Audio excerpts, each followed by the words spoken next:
आज हम पढ़ेंगे नंबर सिस्टम के बारे में।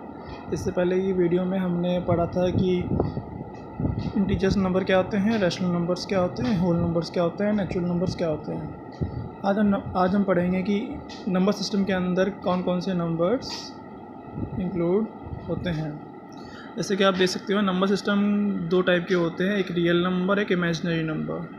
इमेजिनरी नंबर जो है वो हम अभी हमारे कोर्स में नहीं है, इसलिए उसके बारे में हम नहीं पढ़ेंगे। हम पढ़ेंगे सिर्फ रियल नंबर के बारे में। रियल नंबर दो टाइप के होते हैं, rational number and irrational number. Rational number की डेफिनेशन क्या है? Rational number are in the form of P upon Q and P Q are belongs to integers.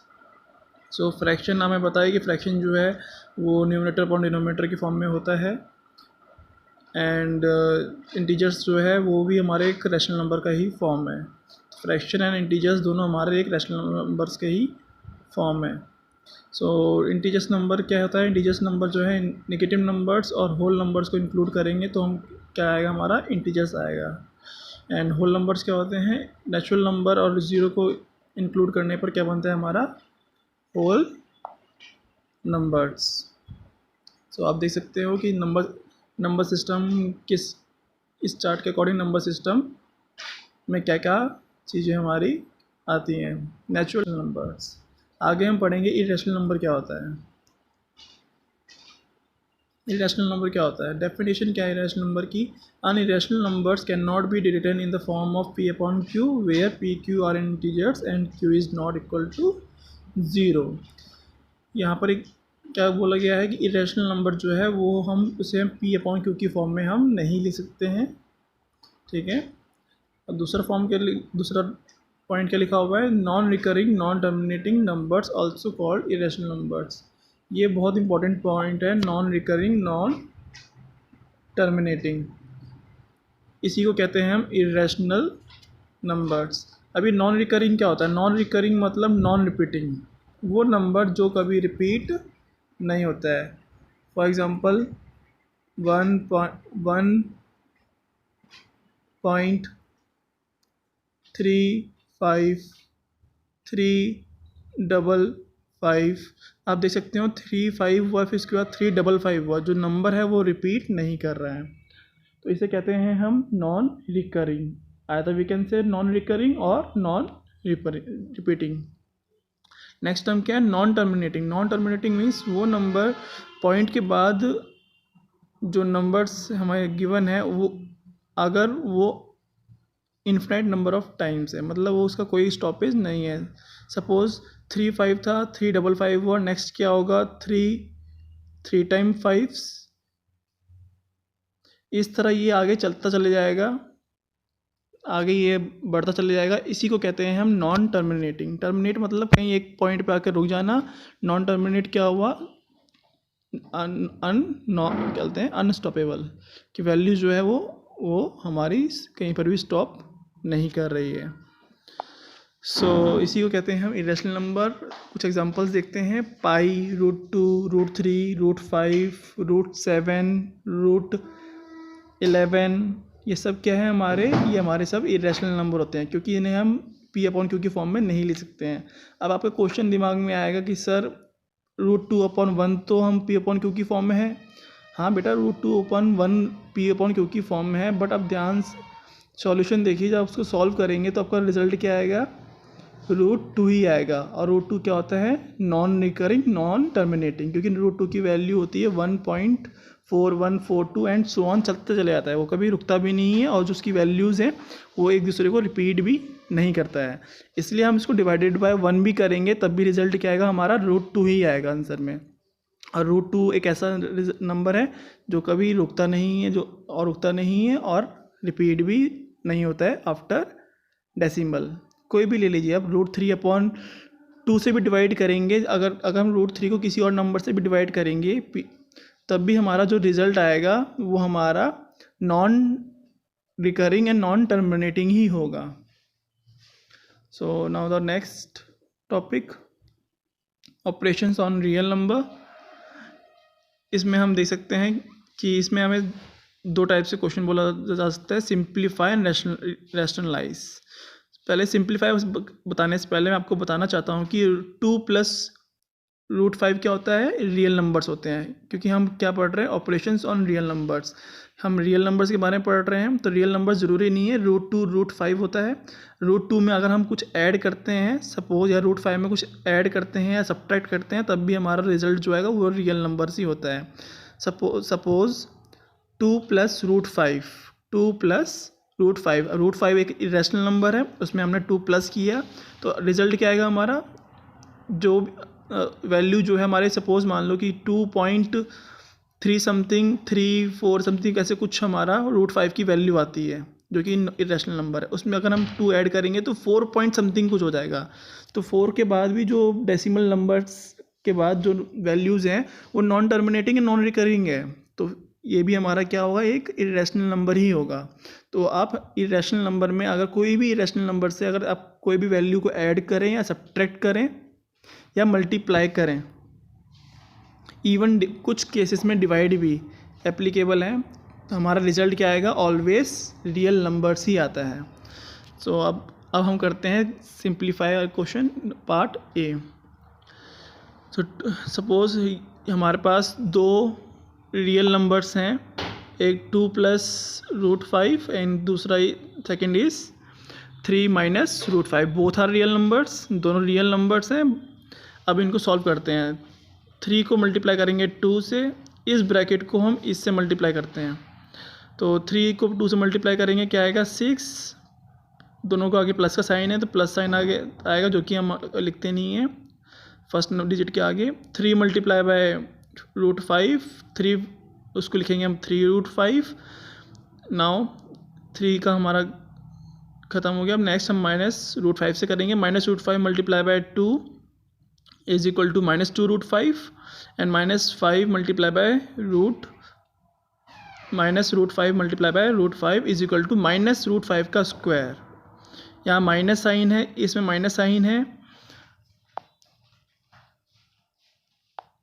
इसमें माइनस साइन है और इसमें प्लस साइन है, तो minus plus minus and √5 is equal to √5 का स्क्वायर। एंड नेक्स्ट स्टेप क्या है हमारा, 6 जो है वो एक नेचुरल नंबर है, तो वो 6 उसको हम एज इट इज़ लिखेंगे। अब ध्यान से देखो, 3√5 माइनस 2√5 दोनों की जो वैल्यू, जो दोनों रूट कैसे हैं, दोनों के पीछे रूट सेम है हमारे पास। 3 और 2 के में जो रूट हैं हमारे दोनों कैसे हैं, सेम हैं। तो जब भी रूट सेम होते हैं तो हम उनको प्लस एडिशन एंड सब्ट्रैक्शन कर सकते हैं। कब करना है ये ध्यान रखना, जब रूट सेम हो। तो √3√5 minus 2√5 which is equal to 1√5 plus का 3 का वैल्यू, 3 की वैल्यू बड़ी है क्योंकि उसके आगे प्लस का साइन है, इसलिए प्लस साइन आएगा। और √5 का स्क्वायर क्या होता है, 5 होता है, तो -5, तो 6 - 5 इक्वल टू 1, तो 1 + √5। 1√5 में हम 1 कभी शो नहीं करते हैं, इसलिए हम उसको √5 भी रिप्रेजेंट कर सकते हैं। सेम आप क्वेश्चन नंबर बी पार्ट में देखिए। बी पार्ट थोड़ा डिफरेंट है। मैंने ऊपर वाले में दोनों रूट सेम लिए थे, यहाँ पर डिफरेंट ले रहा हूँ। तो सेम हम दोनों बोथ आर रियल नंबर्स 2 को 6 से मल्टीप्लाई करेंगे, 2 6 = 12, 2 मल्टीप्लाई बाय √3 2√3 माइनस √7 को मल्टीप्लाई करेंगे 6 से, -6√7 and -√7 multiply by √3 is equal to -√3 multiply by √7। हमेशा ध्यान रखना, एडिशन एंड सब्ट्रैक्शन में हम सेम रूट हो तब हम एडिशन सब्ट्रैक्शन कर सकते हैं। लेकिन मल्टीप्लाई के केस में डिफरेंट अगर रूट दे रखा हो, जैसे कि इसमें देखो √3 और √7, तो हम मल्टीप्लाई के केस में दोनों को मल्टीप्लाई कर सकते हैं।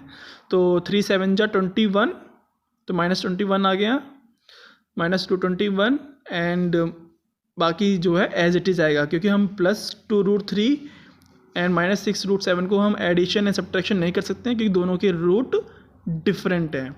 नाउ नेक्स्ट रैशनलाइज में क्या होता है, रैशनलाइज में हमें डिनोमिनेटर से रूट को हटाना पड़ता है।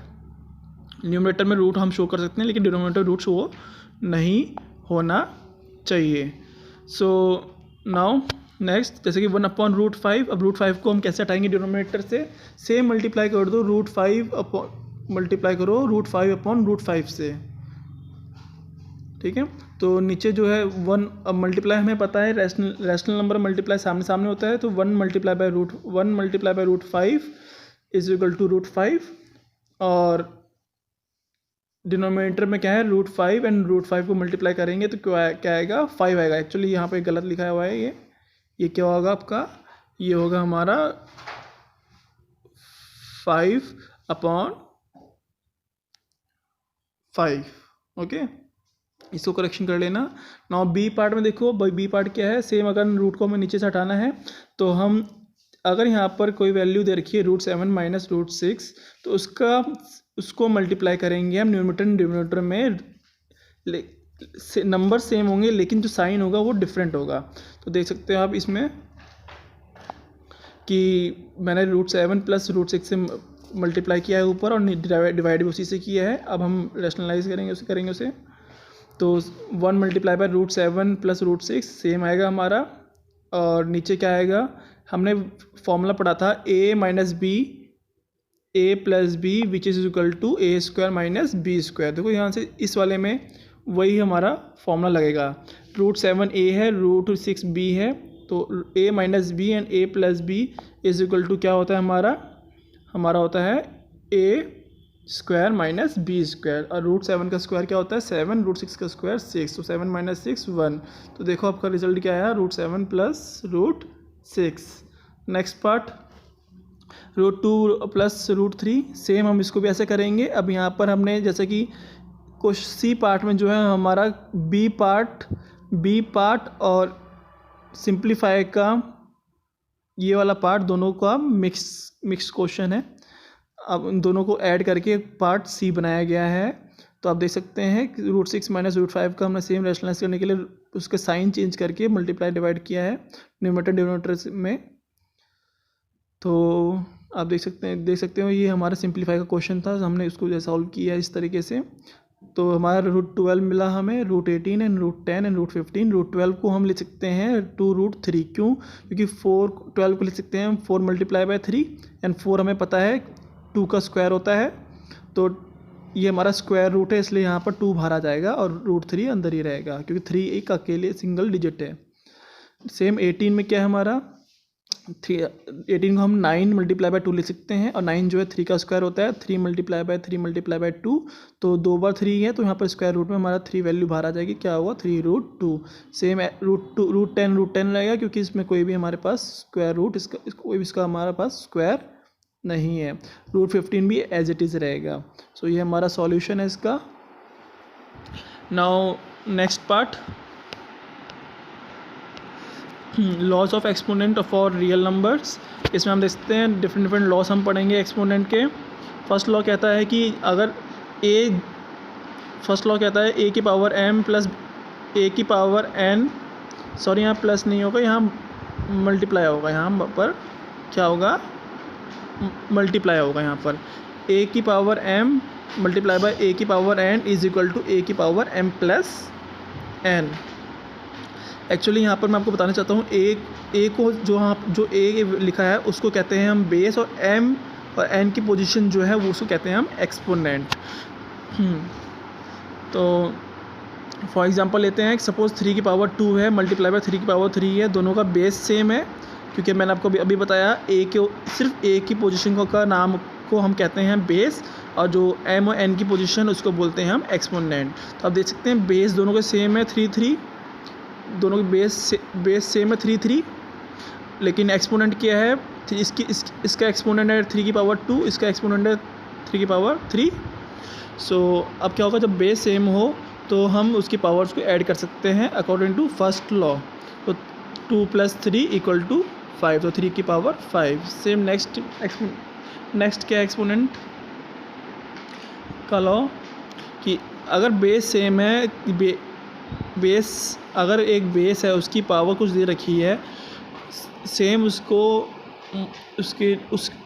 उसका एक और ब्रैकेट में हमें पावर दे रखी है, तो वो दोनों पावर जो हैं वो मल्टीप्लाई हो जाती हैं। जैसे कि am जो एक वैल्यू है, जो कि खुद ही खुद ही एक एक्सपोनेंट की वैल्यू है जो उसकी भी एक पावर n दे रखी है, तो जो दोनों की पावर है उन दोनों को हम मल्टीप्लाई हम कर सकते हैं m इंटू एन। तो क्या हो जाएगा वो mn। फॉर एग्ज़ाम्पल 2 की पावर 3 की पावर 2, तो यहाँ पर देख सकते हैं 3 को 2 से हम मल्टीप्लाई करेंगे क्योंकि दोनों कर सकते हैं due to second law of exponent.